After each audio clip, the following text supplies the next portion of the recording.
Morning. We are live. We are live. We are live. Haiti Biz News Show. Welcome, folks. Welcome, folks. Got a potentially short show we're going to have to work with today just because starting this week, there's going to be some construction going on just outside my office here. A lot of heavy noise is going to be starting within about 20 minutes. So we're going to be doing these episodes very short, most likely just to stay ahead of the construction is going to happen.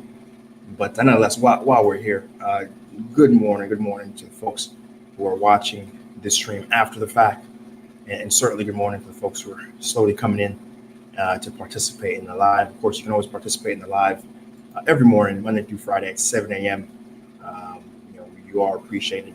We are able to make that live and participate in the conversation.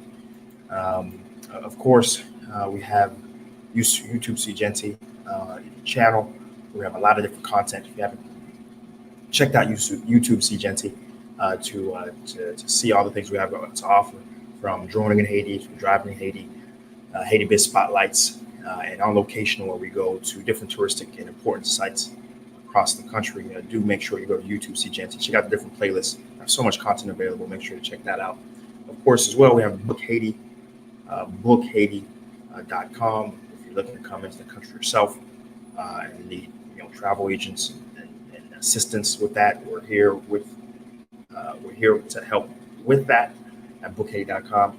All the news stories you're going to hear today will be at HaitiBizNews.com, HaitiBizNews.com. It's a website that automatically crawls the entire internet, pulls back stories that are related to the business environment in the country and translated automatically to English. HaitiBizNews.com. Do take advantage of that site, constructed for the free, just to keep folks informed and in the know of what's going on.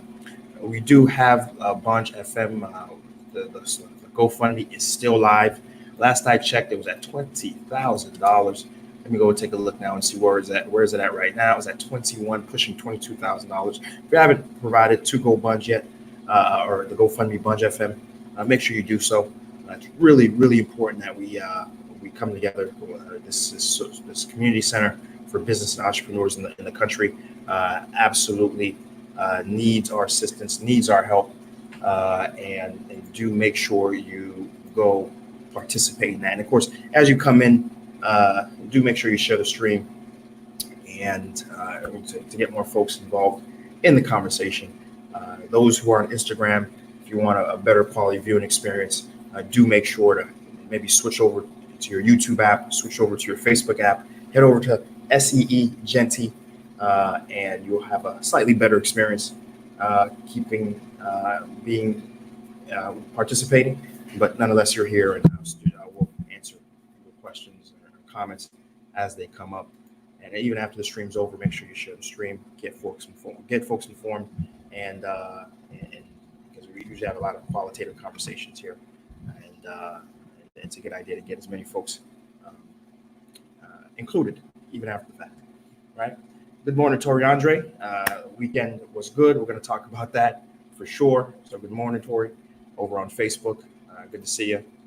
All right.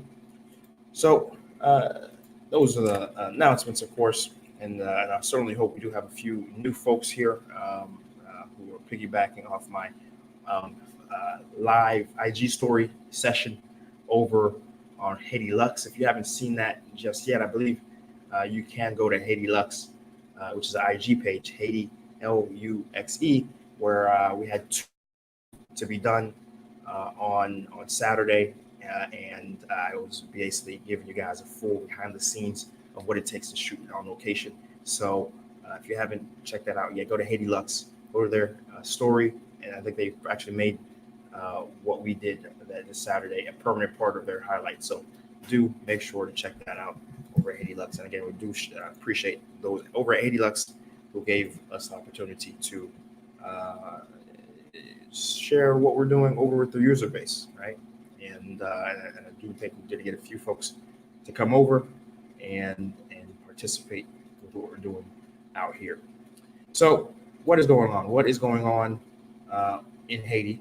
First and foremost, let's get the updates on Jovenel out the way. Let's go ahead and knock that out. So Jovenel, there's been meetings the UN has had meetings on the situation to try to get ahead of the crisis that's going on, and see potentially what the response would be from a peacekeeping perspective.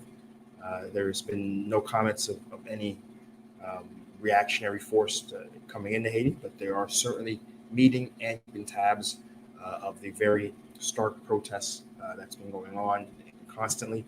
In fact, there's supposed to be a protest announced this today actually.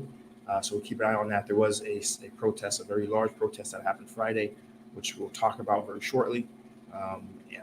So the protests are still ongoing, though there is a degree of normalcy that's returned to the streets, mainly because of the gas situation is starting to finally subside and be more constant. And in fact, we're hearing reports that they are doing their best to get gas out to the provinces who's been without gas for over 2 months now in a lot of different places, which has contributed to a considerable amount of protests and considerable amount of insecurity going on in the provinces right now. When I say provinces, I'm talking about Okai, I'm talking about Guanaive, I'm talking about Jérémy, I'm talking about Saint Marc. A lot of these places are, again, I'm talking about Gomo. A lot of these places, again, have been without gas for going on 2.5 months now, and the state is trying to push aggressively to get gas to these areas with police escorts of oil rigs. There's been some talk concerning Jovenel, and sources close to him have said that he's expressed consideration of potentially stepping down. But that's just a source.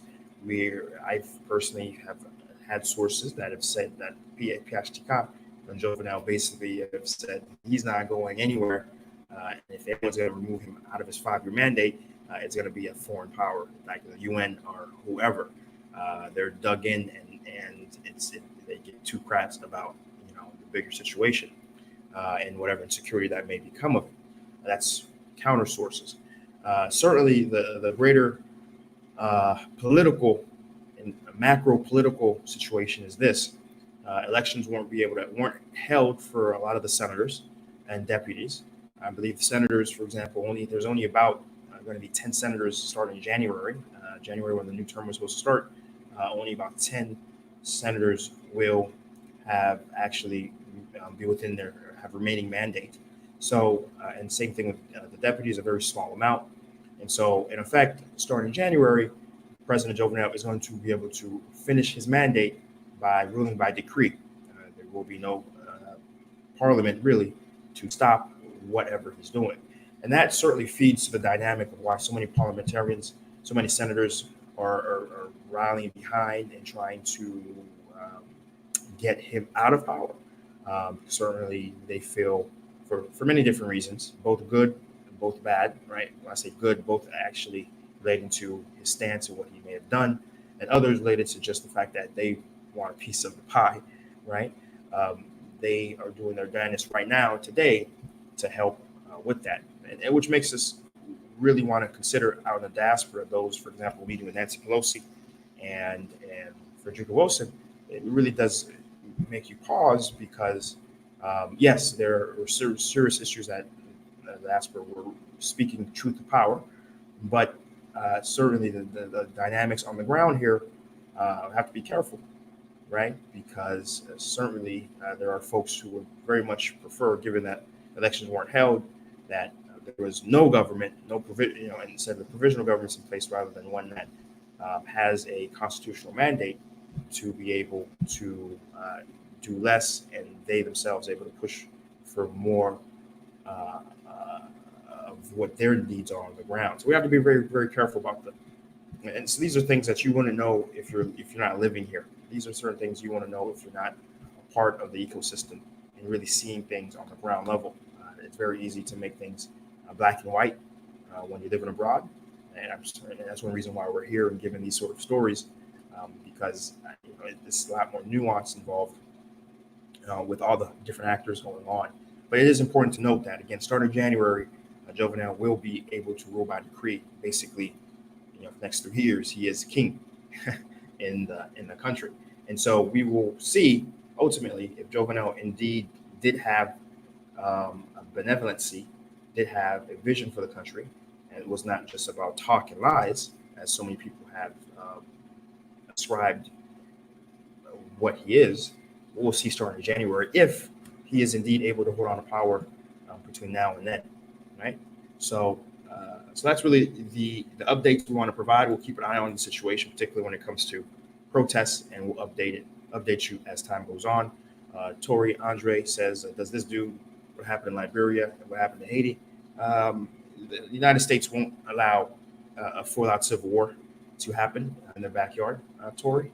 Rest assured, there won't be cannibalism and child soldiers happening in Haiti. There will be troops on the ground long before Haiti gets to that point. So that's one good thing about being so close to the United States' sphere of influence. The other part too is that it's very hard to get organic leaders who are purely in it to try to advance the interests of the country without meddling the United States. So there's some good and bad. The good is we'll never get to a Liberia, but the bad is will we ever get to a Rwanda? That I'll leave up to you. So the next news story relates to the opposition of the UN. The massive protest that happened on Friday did get. They started over in Delma and Route Airport. Exactly, Delma Route Airport, and then they marched all the way through airport to the UN station past the airport, and a group of senators were able to get inside the UN base to speak with the UN delegates that were there. Some of the senators were Neni Kassi, Evlier Burplan, Simon Desara, and Deputy Man Louis, and then we have Roger Bilan, Renaud Exante, and a few activists as well who were part of the protests that and were able to speak directly to the UN to basically tell them, hey guys, we don't need your meddling, particularly, but if you are going to meddle for us and get Jovenel out, which is yeah, that's the joke, but the reality, right? And so that's the extent of it. That you had a very large showing, and of course we have a fellow in here. I can't even say his name. A lot of funny characters. Asked me, am I Will Smith's brother? And I don't think I am. Certainly, if somebody has my parents need to tell me something, they need to do it right away, because I would love to be able to hit up Will Smith for some brotherly advances of cash. So good morning. And so the opposition, there was a very, very large showing. Again, as large as we've seen it, the mobilization is very strong and still ongoing. They had, some estimates, tens of thousands of people part of the protests. And so there is very much is an abatement in that regard. We're still on edge here in the country, where again there's still places that though they're cleared up and traffic can flow, there's still a incredible amount of tension, and the insecurity that's in certain places.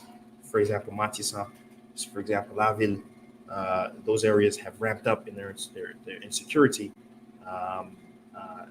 since these protests, and I've personally heard some very harrowing situations. I've even had employees come up to me and express the fact that they're increasingly concerned for themselves because the amount of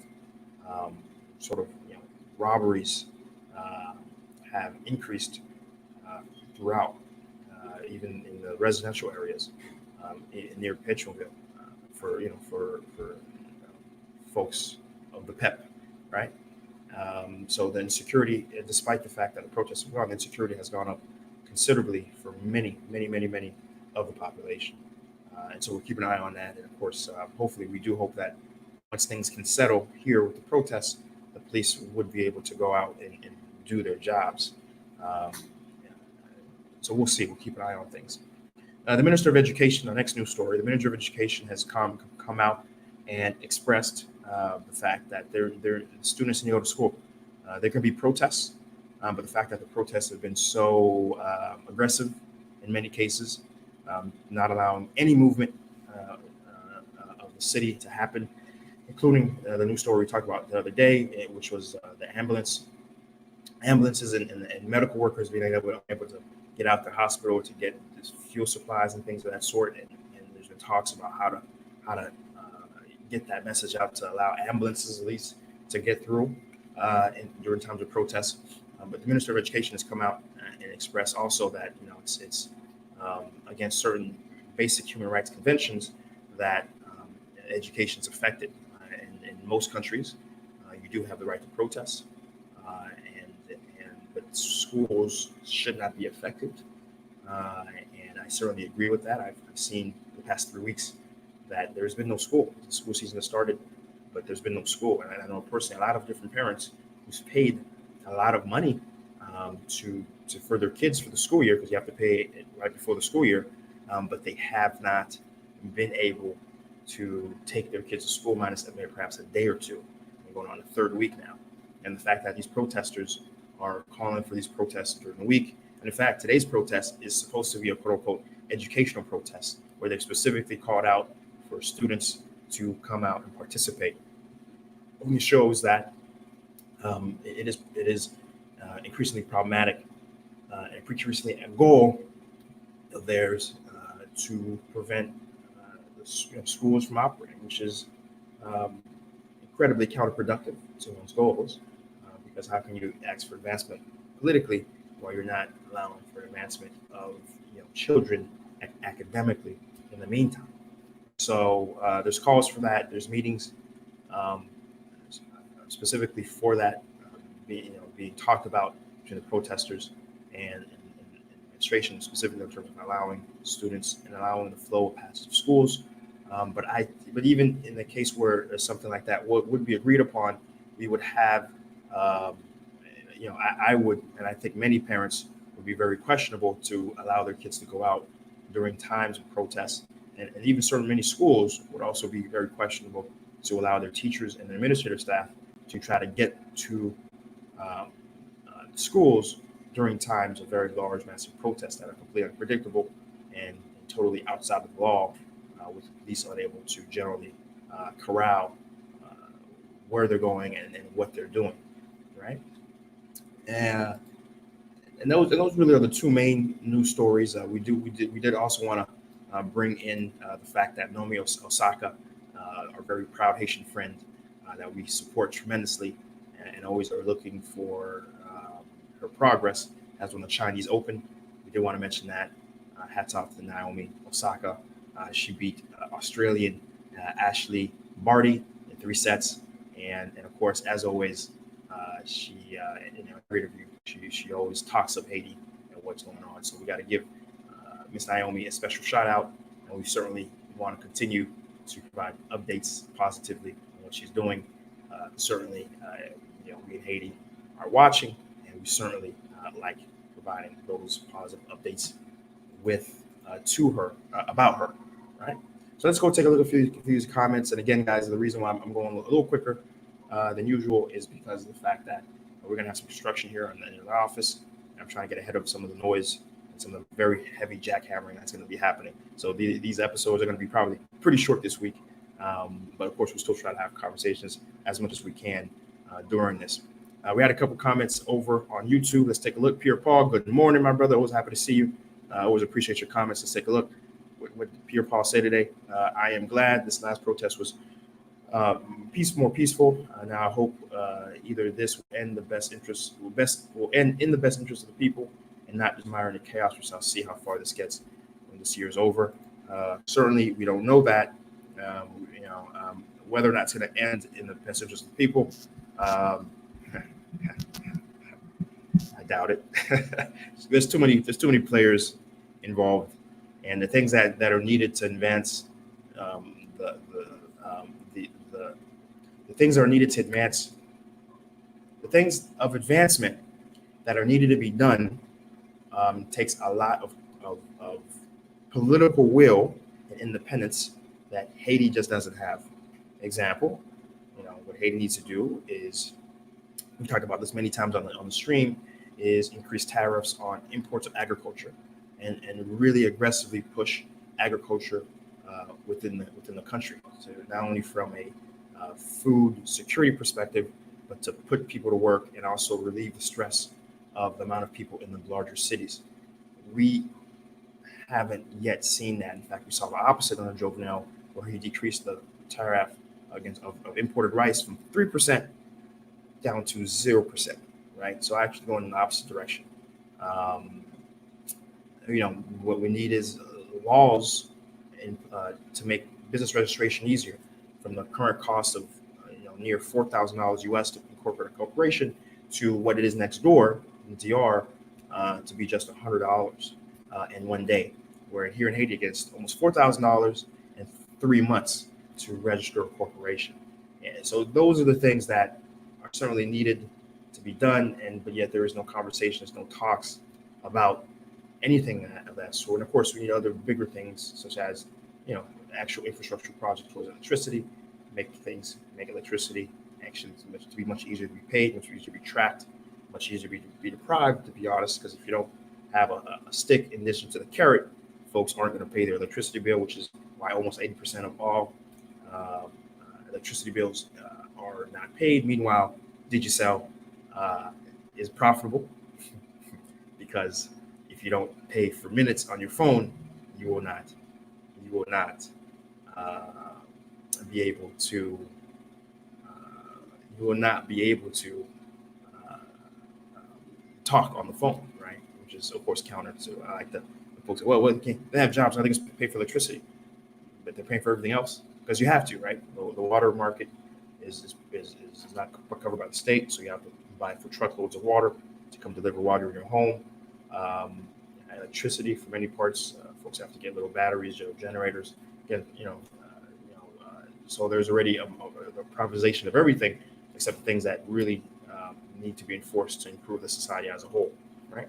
So again, things of that sort aren't being done. So I doubt that this latest political push is really going to change anything, except for the fact that the musical chairs of who's in office and potentially who is siphoning public funds. I hate to be pessimistic about it, cynical about it, but the track record thus far of these haven't led to much hope from that perspective.